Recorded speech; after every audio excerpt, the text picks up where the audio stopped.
মানুষটি আজ মানুষ দেখে ভয় পেয়েছে। আজ শক্তি চট্টোপাধ্যায় থাকলে হয়তো এই লাইনটাই আরো একবার লিখতেন। কলকাতার বুকে নিজের কলেজে ঘন্টার পর ঘন্টা ধরে গণধর্ষিতা হচ্ছেন এক ছাত্রী। আজ সাউথ ক্যালকাটা ল কলেজে যে অভিযোগ উঠল সেটা শিরদাঁড়া দিয়ে সত্যি ঠান্ডা স্রোত বইয়ে দেয় আমার এবং যে কোনো অভিভাবকের, ইনফ্যাক্ট যে কোনো মানুষের।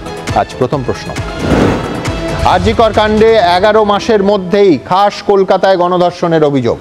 কসবার সরকারি অনুদানপ্রাপ্ত সাউথ ক্যালকাটা ল কলেজের মধ্যেই গণধর্ষিতা আইনের ছাত্রী।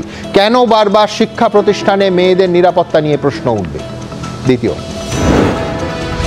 গার্ডকে বাইরে বসিয়ে তারই ঘরে চলে গণধর্ষণ, দেয়া হয় প্রেমিককে খুন আর বাবা মাকে গ্রেফতারের হুমকি। অভিযোগপত্রে বিস্ফোরক দাবি নির্যাতিতার। অভিযুক্তরা প্রভাবশালী এবং মাথায় শাসক দলের হাত বলেই কি বেপরোয়া বর্বরতা? তৃতীয় প্রশ্ন, কসবা থানার মাত্র 250 মিটারের মধ্যে কলেজে গণধর্ষণের অভিযোগ। ধর্ষণ চলাকালীন ভিডিও তুলে ব্ল্যাকমেলের অভিযোগ, গ্রেফতার 3। কত প্রভাবশালী হলে নিরাপত্তাকে বুড়ো আঙুল দেখিয়ে কলেজের মধ্যেই এই ঘটনা ঘটানো সম্ভব? অভিযোগ মতো। চতুর্থ প্রশ্ন, সরকার অপরাধীদের মদত দেয়, ফের প্রমাণ হলো। প্রতিক্রিয়া অভয়ার বাবা। জেলা থেকে শহর কোথাও নিরাপদ নয় মেয়েরা, একই সুর তামান্নার মায়ের। অভয়া তামান্না থেকে আইনের ছাত্রী, কোন পথে বাংলা? পঞ্চম প্রশ্ন, গভর্নিং বডির সুপারিশেই নিজের কলেজে চাকরি হয় এই প্রাক্তন টিএমসিপি নেতার। ওই ছিল কলেজের টিএমসিপি ইউনিটের অঘোষিত প্রধান, বিলি করত পদও, দাবি নির্যাতিতা ছাত্রী। হেভিওয়েটদের সঙ্গে ভাইরাল অভিযুক্তর ছবি। নেতাদের প্রশ্রয় কি এই দাপট? আমি একবারও আমরা কেউ অস্বীকার করিনি যে না, সে তৃণমূল ছাত্র পরিষদ করতো না। কোনো এক সময় সে যখন ছাত্র অবস্থায় ছিল, সে দক্ষিণ কলকাতা জেলার সবচেয়ে নিম্ন পোস্ট, মানে যারা যেখানে আপকামিং স্টুডেন্টদের আমরা ছাত্র নেতাদের তুলে আনি বলে ভাবি, সেই অর্গানাইজিং সেক্রেটারি আমরা আমাদের যে জেলার সভাপতি আছে সে সেই সময় করেছিল। কিন্তু ওই যে ছাত্রনেতা বলছিলেন যে তৃণমূলের খুব ছোট নেতা, আমি বলছি এই অভিযুক্ত এত ছোট নেতা যে প্রাক্তনী হওয়ার পর গভর্নিং বডির সুপারিশে তাকে অস্থায়ী চাকরি দেওয়া হয়েছে ওই কলেজে। এত ছোট নেতা যে এখনো ফ্লেক্সে তার নাম জলজল করছে। আমি বলছি ছোট নেতাদের ক্ষেত্রে তৃণমূল এরম করে না। আমি আমার পরের বক্তার কাছে যাব। আমি দ্রুত আপনাদের আরেকটা ভাবনা যে ইউনিয়ন রুম, আপনি দেখুন এই অভিযোগটা পড়লে প্রথম কথা একটা জায়গায় আমি কৌস্তবের সঙ্গে সম্পূর্ণ একমত যে বারবার যে কোনো মানুষ, তিনি যে ধর্মেরই হন না কেন, যে দল করুন না কেন, যে শহরে থাকুন না কেন, এইটা পড়লে একটাই কথা মনে হবে যে ভাগ্যিস অভয়ার মতো পরিণতি এই মেয়েটার হয়নি। তার কারণ যে অবর্ণনীয় অত্যাচারের ছত্রে ছত্রে এই অভিযোগপত্রের বর্ণনা মেয়েটি দিয়েছে। আমি বলছি এই অভিযোগের একটা ইউনিয়ন রুমকে কেন্দ্র করে একটা বড় ছবি উঠে আসছে, অর্থাৎ যেন একটা অসামাজিক কাজকর্মের আখড়া হয়ে গেছে একটা শিক্ষা প্রতিষ্ঠানের ইউনিয়ন রুম। আমরা প্রত্যেকে জানি যে 2017 সালের পর থেকে কলেজ বিশ্ববিদ্যালয়ে নির্বাচন হয়নি। আমি পরপর হিসেবও দেখাবো যে কোন কলেজে শেষ কবে কলেজ নির্বাচন হয়েছে। অলিখিতভাবে বেশিরভাগ ক্যাম্পাস শাসক দলের কবজায়। মুখ্যমন্ত্রী নিজে জুনিয়র ডাক্তারদের বলেছিলেন যে 2025-এর মার্চ মাসে ছাত্র নির্বাচন করবেন বা এইরকম একটা সময়সীমা দিয়েছিলেন। আশা জেগেছিল, আমরা সেদিন আলোচনা করেছিলাম।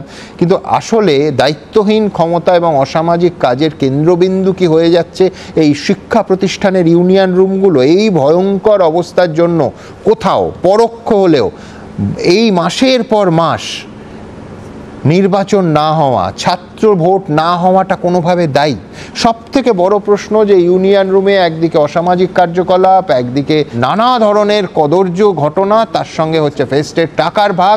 আপনি লক্ষ্য করে দেখবেন প্রত্যেকটা শিক্ষা প্রতিষ্ঠান থেকে প্রায় এই ধরনের অভিযোগ উঠছে। আবার নিঃসন্দেহে পরের বক্তা শতরূপ ঘোষের কাছে যাব যে শতরূপ কোথাও একটা বিগ পিকচারটা, এই ভয়ঙ্কর ঘটনা কোন দিকে ইঙ্গিত করছে? কোথাও একটা শিক্ষা ব্যবস্থা শুধুমাত্র পার্থ চট্টোপাধ্যায় এবং তার চাকরি চুরি নয়, আমাদের এই মুহূর্তের শিক্ষা ব্যবস্থার যে ভয়ঙ্কর অব্যবস্থাটা সেটা অনেক গভীরে শেকড় চালিয়েছে। দেখুন, আমি সুমনদা একটা কথা বলি শুরুতেই, আমি সত্যি আজকে ভেবেছিলাম এখানে এসে দেখবো আজকের দিনটা অন্ততপক্ষে তৃণমূলের পক্ষ থেকে কেউ আসেনি।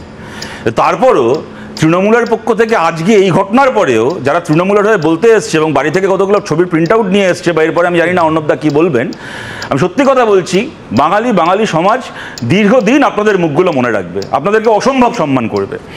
দ্বিতীয় কথা আমি বলছি যে এই ঘটনাটার পরে কেউ আজকে বলতেই পারে যে ঘটনাটা ঘটেছে, 3 জন গ্রেপ্তার হয়েছে, যাদের নাম এফআইআরে ছিল গ্রেপ্তার হয়েছে, আমার সত্যি সেখানে বলার কিছু নেই। যদিও আমার কাছে এই প্রশ্নটা আমার মধ্যে আছে, এখানে 2 জন আইনজীবী আছেন, কৌস্তব এবং আমাদের এক ভাই আছেন যিনি বললেন, আমার একটা কৌতূহল, আমি বুঝতে পারলাম না যে অভিযোগপত্রটা রয়েছে সেখানে এই অপরাধীদের নামটা, যারা অভিযুক্ত তাদের নামটা কেন ইনিশিয়ালসে রয়েছে। কোনোভাবে কি, আমি জানি না, এটা আমার একটা জিজ্ঞাস্য, এটা যে কোনোভাবে কি পুলিশের পক্ষ থেকে বলা হয়েছিল যে পুরো নামটা দেওয়া যাবে না, ইনিশিয়ালসে লিখতে হবে, কারণ এই নাম তো হওয়ার কথা না, নাকি অন্য কোনো কারণে কোনোভাবে কোনো মিসগাইড করা হয়েছিল, কি হয়েছিল? কেন অভিযুক্তের নাম তো পরিষ্কার না দেওয়ার কোনো কারণ নেই। অভিযুক্তের নাম, বাবার নাম, বাড়ির ঠিকানা যা পাওয়া যায়, ফোন নাম্বার থেকে শুরু করে যা পাওয়া যায় সব দেওয়া হবে অভিযোগপত্রে, সেটাই স্বাভাবিক। আমি জানি এটা আমার একটা প্রশ্ন, কিন্তু যাই হোক 3 জন গ্রেপ্তার হয়েছে। কিন্তু সুমনদা, প্রশ্নটা খালি এইটা একটা নয়, যেখানটা তুমি জিজ্ঞেস করলে আমি সেখান থেকেই শুরু করছি, যে এই ইউনিয়নগুলো গত 10-12 বছর ধরে পশ্চিমবাংলায় কিভাবে চলছে। আজকে আমি অরূপদা এত কিছু বললো, এত ছবি প্রিন্ট করে এনেছি, এত লোকের নাম বললো, না কিছু বললো, আমি জানতে চাই অরূপদার কাছে যে অরূপদা যে ওয়ার্ডের কাউন্সিলর, সেই নেতাজিনগর কলেজের স্টুডেন্টস ইউনিয়নটা কারা চালায়, এবং যারা চালায় তারা কেন চালায়, তারা কারা? কোন নেতাজিনগর কলেজের কোন ছাত্র ঠিক করেছে যে এরা আমাদের কলেজের ছাত্র সমাজের প্রতিনিধি? অর্ণবদা নিজে যে কলেজের অধ্যাপক, আমি জানতে চাই সেই কলেজে স্টুডেন্টস ইউনিয়নটা যারা চালায় তারা কেন চালায়, তারা কারা? কলেজের কোন সাধারণ ছাত্রের ভোটে ঠিক হয়েছে যে এই কতগুলো লোক তাদের প্রতিনিধি? স্যার গুরুদাস কলেজের ইউনিয়ন চালানোর নাম করে যারা কলেজের একটা অনুষ্ঠানের পাস নিলাম করে কেকের মতো একজন শিল্পীকে এনে কার্যত মেরে ফেলার মানে ব্যবস্থা করলো, তারা কারা ছিল? কোন গুরুদাস কলেজের ছাত্র বলেছিল যে ভাই তোমরা আমাদের ইউনিয়নটাকে চালাও? এই একটা উত্তর বাদ দিয়ে বাকি সব উত্তর পেলাম। আর তুমি যে কথাটা বলছো নির্বাচিত স্টুডেন্টস ইউনিয়ন, এই নির্বাচিত স্টুডেন্টস ইউনিয়ন চাইতে গিয়ে আমাদের সুদীপ্তটাকে মেরে ফেললো। একটা 22 বছরের ছেলের মাথায় এমনভাবে লাঠির বাড়ি মারলো মমতা বন্দ্যোপাধ্যায়ের পুলিশ, মাথার ঘিলুটা ছিটকা রাস্তায় পড়ে থাকলো। তার ওই অবস্থায় মমতা বন্দ্যোপাধ্যায় ইডেনে নাচ দেখছিলেন, IPL এর আনন্দ করছিলেন, ফুর্তি করছিলেন। যখন প্রশ্ন করা হলো বললো এটা একটা পেটি ঘটনা। আমি বাংলার সাধারণ মানুষকে, আমি তৃণমূল পরিবারে যারা আছেন তাদেরকে জিজ্ঞেস করতে চাই, আপনারা কি চান?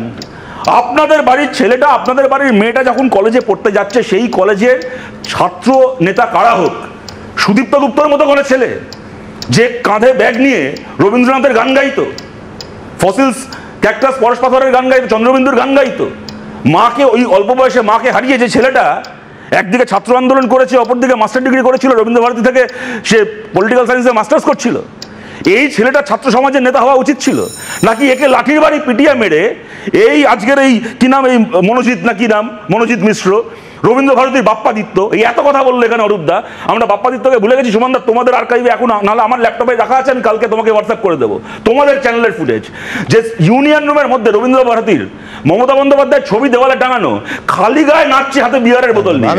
আমি জাস্ট শেষ করলেই পরে প্রতিবেদনেই দেখাবো, খালি গায়ে মমতা ব্যানার্জির ছবির সামনে বিয়ারের বোতল নিয়ে নাচছে, তারপরে নিজের সংগঠনের একজন ছাত্রীকে সেই ইউনিয়ন রুমের মধ্যে শ্লীলতাহানি করেছে, তারপরে তাকে তৃণমূলের শিক্ষক সংগঠন পক্ষ থেকে, মানে শিক্ষাকর্মী সংগঠনের পক্ষ থেকে স্টুডেন্ট অফ দ্য ইয়ারের পুরস্কার দেওয়া হয়েছে।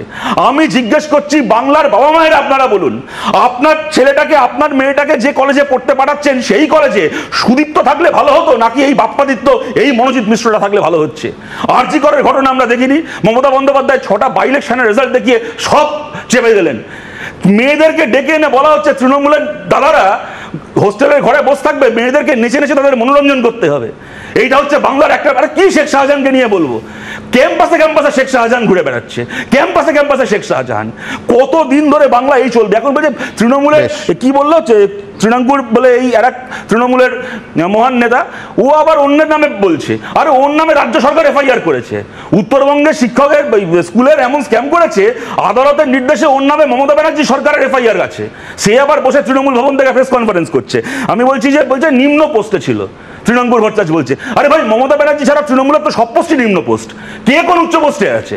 তৃণমূলের আবার মমতা ছাড়া কোনো পোস্ট হয় নাকি? ওই একটা পোস্ট, বাকি সব ল্যাম্প পোস্ট। আমাদের নেতা ছিলেন শ্যামল চক্রবর্তী বহু বছর আগে বলেছিলেন সব পোস্টই তো নিম্ন পোস্ট। কিন্তু এরা, প্রশ্নটা এইটা নয় যে এটা নিম্ন পোস্ট, প্রশ্নটা হচ্ছে এরা অত্যন্ত নিম্ন রুচির, নিম্ন রাজনীতির, নিম্ন শ্রেণীর কতগুলো মানে সমাজ বহির্ভূত এলিমেন্ট, যারা পশ্চিমবাংলায় খালি সরকারি ক্ষমতার জোরে পশ্চিমবাংলার কলেজ বিশ্ববিদ্যালয়গুলোকে দখল করে রেখে কোটি কোটি কোটি টাকার বিজনেস করে। আমি শতরূপে একটা বক্তব্যের সঙ্গে সম্পূর্ণ সহমত। নিম্ন রুচির মনোজিৎ, কোনো সন্দেহ নেই, একে জেলে থাক, ফাঁসি হোক, যা খুশি হোক, কিন্তু তারা উচ্চ ঘর, কংসরাজের বংশধর না বংশগোপালের বংশধর আমি জানি না, আমি শুধু শতরূপ যখন এসএফআই করতো সেই সময় বাঁকুড়া জেলার জিএস ছিল অর্ক পোদ্দার, যে রেপ আর মার্ডার করেছিল ওর এজিএস ছিল দেবযানী নন্দী। তৎকালীন স্কুল শিক্ষামন্ত্রী কে ছিল? পার্থ দে। ওই বাঁকুড়ার নেতা বাড়িতে গিয়ে বলেছিল এর প্রপার ইনকোয়ারি হবে এবং অভিযুক্ত শাস্তি পাবে। পার্থ দে বাড়িতে গিয়ে বলেছিল, প্রতিশ্রুতি দিয়েছিল। প্রশ্নটা শুনেছি। আমি বলছি কি, ভারত স্বাধীন হওয়ার পর থেকে গতকাল রাত্রিবেলা পর্যন্ত 1 কোটি ঘটনা কোট করে যেতে পারে, কিন্তু সেইটা যে আজকে এইটা হওয়ার পরে কেউ করতে পারে, তার মধ্যে কোনটা ঠিক কোনটা ভুল কোনটা অর্ধেকটা ঠিক সেটা অন্য কথা।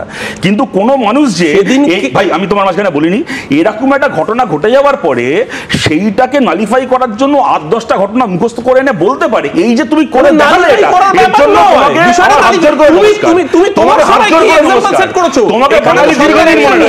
আমরা 2025-এ কোথায় দাঁড়িয়ে আবার বলছি যে কোথাও বছরের পর বছর মাসের পর মাস তো বটেই ছাত্র নির্বাচন না হওয়া।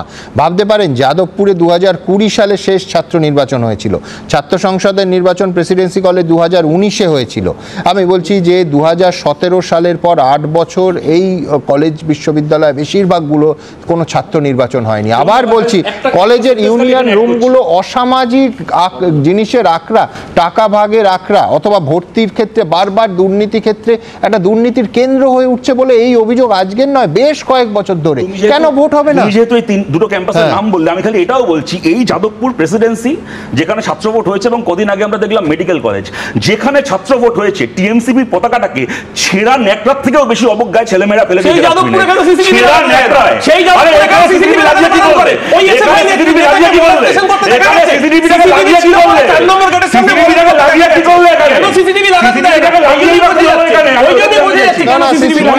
কিন্তু ভোট কেন হবে? কিন্তু অপরাজিতা বিল সেটা কিন্তু পশ্চিমবঙ্গ বিধানসভায় পাশ হয়েছে, সেটা এখনো আটকে রেখেছে কারা আটকে রেখেছে, সেটা যিনি সই করবেন এবং যিনি রাষ্ট্রপতির কাছে পাঠাবেন, এই যে পুরো প্রসেসটা, এই প্রসেসটা তো মানে এটা তো কোথাও একটা সদিচ্ছা রাজ্য সরকারের তরফ থেকে, সেই সদিচ্ছা রাজ্য সরকার সেটা দেখিয়েছে এবং মন্ত্রিসভা দেখিয়েছে। জাস্ট একটা মিনিট নেব বলার জন্য। আমি প্রথম কথা অপরাজিতা বিলের যুক্তিটা বুঝলাম না। অপরাজিতা বিল যদি গভর্নর সই করে দিতেন তাহলে মনোজিৎ ধর্ষণ করতো না, এটাই হয়তো বোঝাতে চাইলেন। দ্বিতীয় কথা আমি বলছি যে তোমাদের এবিপি আনন্দের 4 নভেম্বর 2022-এর একটা খবর বার করলাম, বারাসাত কলেজের ইউনিয়ন রুমে মদের আসর, দেখে ফেলায় টিএমসিপি সদস্যদের ওদের নিজেদেরই প্রাক্তন নেতাকে মারধরের অভিযোগ। এই গেল এক।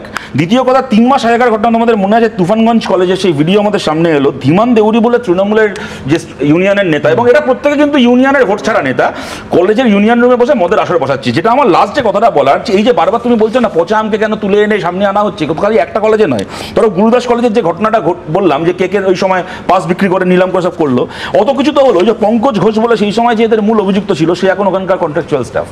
আচ্ছা, আর একজনের নামে অভিযোগ উঠেছিল অরিজিৎ বলে, তার বউ এখন ল্যাব অ্যাসিস্ট্যান্ট।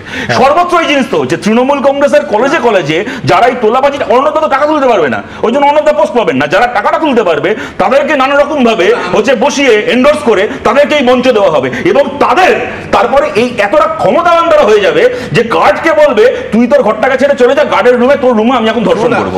আমি যাব, আমি তার সঙ্গে শুধু যোগ করে দেবো আপনাদের কাছে যে এই যে অপরাজিতা বিলের কথা হচ্ছে না, এই অভিযুক্ত এখনো তৃণমূল কংগ্রেস অভিযোগ এইটাই জোর দিচ্ছে না, কিন্তু আমি অভিযুক্তই বলবো। মনোজিৎ মিশ্র পোস্ট করেছে যে রাজ্যপাল কেন দ্রুত বিলে সই করছেন না, অভয়াকাণ্ডের পর এই বিলে রাজ্যপাল, অপরাজিতা বিলে কেন রাজ্যপাল সই করছেন না, এটা নিয়ে মনোজিৎ মিশ্রের পোস্ট আমরা দেখছি। আমি বলছি কিসের ভরসা করবো? আমি বলছি একটা অপরাজিতা বিল পাশ হলে এই সমস্ত এই ঘটনাটা হতো না, মনোজিৎ মিশ্রের হৃদয় পরিবর্তন হতো যদি এই কাজ সে করে থাকে। মনোজিতের ভাষা আপনি যদি অভিযোগপত্রটা পড়েন, সঠিক যদি হয়, এটা আসলে কিন্তু ক্ষমতার ভাষা। কেন? আবার বলছি, আমি আমার প্রথম বক্তার কাছে যা বলেছিলাম সেটা হচ্ছে, সে বলছে বাবা মাকে গ্রেফতার করিয়ে দেব, মানে সে এতটা ক্ষমতাশালী, বলছে বয়ফ্রেন্ডকে খুন করিয়ে দেব, এবং প্রথম পর্যায়ে ধর্ষণ করে তার ভিডিও তুলে রাখা হলো এবং বলছে ভাইরাল করে দেব। এরপরও কেউ বলতে পারেন অভিযোগ সত্যি হলে এটা পরিকল্পিত নয়, রাজনৈতিক ক্ষমতার ভাষা। কেন? মেয়েটি একদম শুরুতে লিখছে যে তাকে গার্ল সেক্রেটারি করা হয়েছে, তার বিনিময়ে ভাবটা এরকম যেন সে অত্যাচার করবে, তোমায় গার্ল সেক্রেটারি করে দিলাম, তোমায় আমি বিয়ে করব, মানে তুমি প্রায় এই ধরনের একটা মনোভাব যে আমার সম্পত্তি আমি ভোগ করবো, আমি তো গার্ল সেক্রেটারি করে দিলাম, এইটা আমি মালিক, এইটা হচ্ছে রাজনৈতিক ক্ষমতার ভাষা। ধরুন বাংলার এই মুহূর্তে যারা শাসন করছেন বা এর আগের 30 বছর যারা শাসন করেছেন বা তার আগে, তাদের 95% নেতা নেত্রী উঠে এসেছেন ছাত্র রাজনীতি করে। আজকে ছাত্র জীবনে যদি কেউ রাজনীতি না করেন, তাহলে আমরা পরবর্তীকালে আজ থেকে ধরুন 20 বছর পর এই রাজ্যটা চালাবে কারা? সুমনদা, একটা তফাৎ আছে। হ্যাঁ, এই কংগ্রেস আমলে, বামফ্রন্ট আমলে এবং মমতা বন্দ্যোপাধ্যায় কি, সুব্রত মুখার্জি, প্রয়োজন দাসমুন্সির মতো নেতারাও কি, আমাদের বিমান দাস, শ্যামল দাস, সুভাষ দাস, যেই হন না কেন, একটা গণতান্ত্রিক নির্বাচন আছে এরকম একটা ছাত্র রাজনৈতিক ব্যবস্থার মধ্যে থেকে উঠে এসেছিলেন।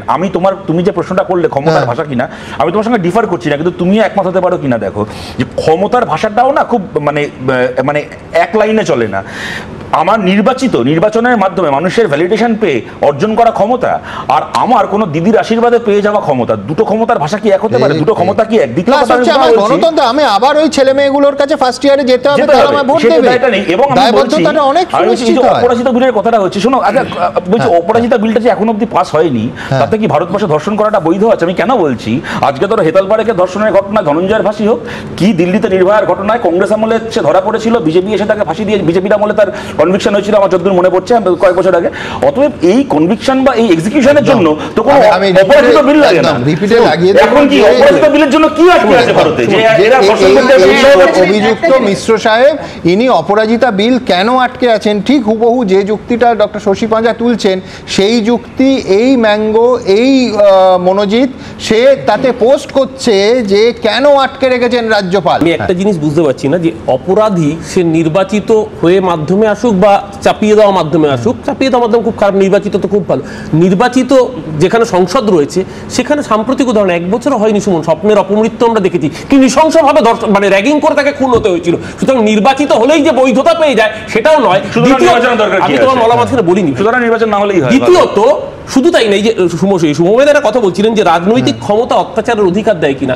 আমরা সাম্প্রতিক সময়ে দেখেছি যে কোনো জায়গায় রাজনৈতিক ক্ষমতা একটা মানুষকে এমন জায়গায় বসিয়ে দিল, ধরুন একজন জাতীয় পুরস্কার, পদ্মশ্রী পুরস্কার পাচ্ছে, সে ধর্ষণে অভিযুক্ত হচ্ছে। পুলিশ যদি এই অভিযোগে ঠিক করেছে, বেশ করেছে, পুলিশ তুলে এনেছে, যে জানোয়ারগুলো এগুলো করেছে তুলে এনেছে, একইভাবে কার্তিক মহারাজকে অ্যারেস্ট করা উচিত।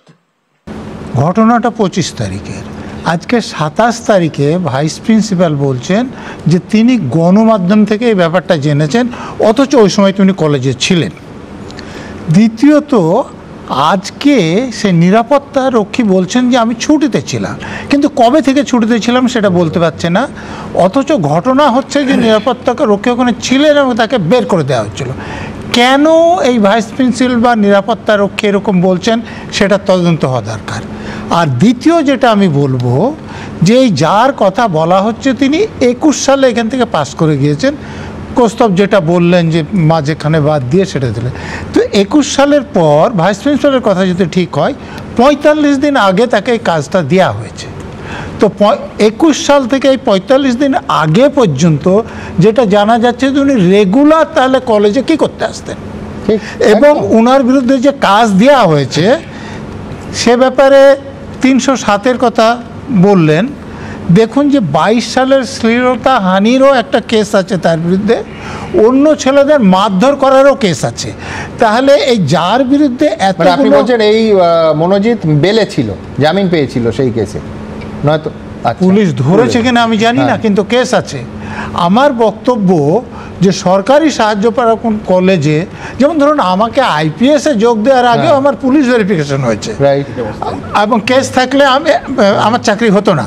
তো এর কেস আছে, কিন্তু ল কলেজে তাকে কি করে চাকরি দেওয়া হলো এটা নিয়ে অবশ্যই গভর্নিং বডি বেছে এমন একজনকে বাঁচলো যার বিরুদ্ধে আপনি বলছেন আগেই পুলিশ কেস এবং এই ধরনের গুরুত্বপূর্ণ অভিযোগ। শ্রীলতাহানির কেস আছে, ওই তো 307-এর কেস আছে, ছাত্রছাত্রীর মধ্যে মানে বাঁচলে একজন মানে সেই অর্থে যার বিরুদ্ধে কেস আছে তাকে অস্থায়ী চাকরির জন্য নিশ্চয়ই প্রার্থী অনেক ছিল। আপনি আমার থেকে অনেক ভালো আইন জানেন, আপনি জানেন যেটা কন্ট্রাকচুয়াল চাকরি, সাধারণভাবে কন্ট্রাকচুয়াল চাকরিতে যে বিরাট পুলিশ ভেরিফিকেশন হয় এমন নয়। আমি আপনার সাথে ডিফার করছি না, আমি আপনাকে বলছি আরো ভালো উদাহরণ আপনাকে দিচ্ছি। সন্দীপ ঘোষ, সে একজন গভর্নমেন্টের গেজেটেড অফিসার র্যাঙ্কে রিক্রুটেড হয়েছিল কিন্তু আরজি করের সুপার। কেমন এই সঞ্জীব ঘোষ বিদেশে, এর আগে সন্দীপ ঘোষ বিদেশে শ্লীলতা খানির কেসে অ্যারেস্টেড হয়েছিল, সে গভর্নমেন্ট অফিসার গেজেটেড অফিসার র্যাঙ্কে রিক্রুটেড হয়েছিল। আর আমি একটা কথা বলি সুমনদা, এর আগে অরূপদা যে কথাটা বললো স্বপ্ন খুনের যে কথাটা বললো, স্বপ্ন খুনের যারা অভিযুক্ত ছিল তারা কিন্তু কেউ কোনো ছাত্র সংসদের নির্বাচিত নেতা ছিল না। তারপর এটা আমাদের প্রশ্ন যে সেই ঘটনাটাই বা কি হলো, আজ 1.5 বছর হয়ে গেল, কেন কেউ কনভিক্টেড হলো না? কার্তিক মহারাজের কথাটা বলছে, প্রশ্ন তো এখানে আমরা করব কার্তিক মহারাজ সম্পর্কে অভিযোগটা আসার পরে কেন এখনো পর্যন্ত বা ব্যবস্থা নেওয়া হয়নি, বা পুলিশ কি ব্যবস্থা নিয়েছে, তার বদলে ওই আমাদেরকে উল্টে কেন প্রশ্ন করছে। আর কুণাল ঘোষের যে কথাটা তোমরা শোনালে যে তৃণমূলের যারা করেছে এসব জানোয়ারদেরকে পুলিশ তুলে নিয়ে চলে যাক, আরে এই একই কথা কুণাল ঘোষ সম্পর্কেও তৃণমূলের বাকি নেতারা বলতো যখন ওনাকে পুলিশ তুলে নিয়ে চলে যাচ্ছিল। সুতরাং এইসব সার্কাস থেকেই একটা সময় আমি রামকৃষ্ণ মিশনে চাকরি করেছি 12 বছর, আমার মধ্যেও কিন্তু একটা ভাবনা জন্মেছিল যে দলহীন ছাত্র সংসদ তৈরি হোক। কিন্তু আমি আজকে আপনাকে বলছি যে রাজনৈতিক সংস্কৃতির তৃণমূল কংগ্রেস গত 15 বছরে কার্যকারী করেছে, আমি কিন্তু ব্যক্তিগতভাবে মনে করি যে আমার প্রত্যেকটি ছাত্র, আমার ক্লাসের ছাত্র সরাসরি রাজনীতি করা উচিত, বিকল্প রাজনীতি করা উচিত এবং সরাসরি বিকল্প ভাবনা রাখা উচিত। সেটা কোন দলের মাধ্যমে হবে আমি বলতে পারবো না, কিন্তু বিকল্প ভাবনাটা না রেখে কেবলমাত্র আমি গেলাম গুটি গুটি করে ক্লাসে আসলাম আর বেরিয়ে গেলাম, তাহলে কিন্তু ওই যে যারা দুর্বৃত্ত, যারা ক্লাস মানে ইউনিয়ন রুম দখল করে আছে 14 বছর ধরে দখল করে আছে, 14 বছর কেন আরো 80 বছর দখল করে থাকবে, এটা এক। দ্বিতীয় যেটা দেখুন, মানে আমরা কতটা মানে ইনঅ্যাক্ট করে রেখেছি যে এই ছাত্রীটি জানেই না যে ইউনিয়নের নির্বাচনই হচ্ছে না, অথচ ওকে গার্ল সেক্রেটারি করে রেখে দিয়েছে। ও নিজে অনুভব করছে গার্ল সেক্রেটারি, নির্বাচনই তো নেই, গার্ল সেক্রেটারি কোনো সুযোগই নেই, অথচ আমি ওকে অনুভব দিচ্ছি এই তোকে এই পোস্টটা দিয়ে দিলাম, তার বিনিময়ে এবার তুমি আমাকে দাও। কঠোর আইন যদি থাকে এবং সেই কঠোর আইনকে যদি এক্সিকিউট করা যায় তাহলে বহু জিনিস করা সম্ভব। সেটা আমরা মাটিগাড়া শিলিগুড়ি থেকে আরম্ভ করে একটা পরে বছরের মধ্যে আমরা দেখেছি।